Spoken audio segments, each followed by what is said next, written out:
when I was studying the 12-week year, I was really listening to a lot of stuff you were putting out there to kind of get more context and kind of fill in the gaps in the book and things like that in my mind. And one thing you said, someone asked you about quality time with your kids. And you said something fascinating. I told Jocelyn this. You were like, no, man, it's everybody just uses quality time as an excuse. You got to have quantity time too.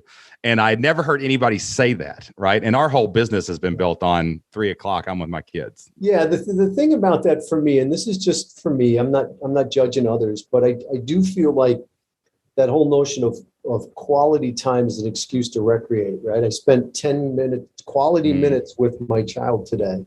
Well, that's okay unless you want to influence them and you want to have some influence in their life, because you won't with 10 minutes a day. And because you're never going to get to what's below the surface. It's hanging out with them for hours when they finally start to share what's on their heart.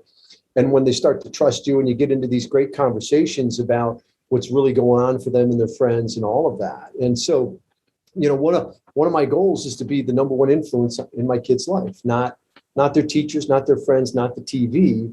In order to do that, I got to spend a lot of time with them. And my wife's the same way. So, that's been my experience. A few minutes here, a few minutes there, you never get, beyond the surface stuff. And so you have no influence. If you want to have influence, you've got to spend time, If you want a deep relationship with anybody, you got to spend time. It's why your mom says, call me, right? You haven't called. That's right. Where you been? Mom? She wants to know what's going on. She wants to know what's, the celebrations, the things that are working, the things you're struggling with, all that stuff. And that's not 5 minutes. I don't think. That hasn't been my experience. One thing that we've been doing a lot more lately, because we travel a lot, but we've been looking at some trips coming up too. And we're like, we're going to drive that one, even though it's a little longer than we normally like to. Yeah. And the reason a buddy of mine named Scott Beebe, I don't know if you ever met him before. He's an incredible guy. He has this thing called forced family fun. He's like, man, we're getting in a car and we're going 10 hours somewhere. You got to make them turn the phones off though. Otherwise they've got their earpod and they're all, it's just separate little pods in the car kind of thing.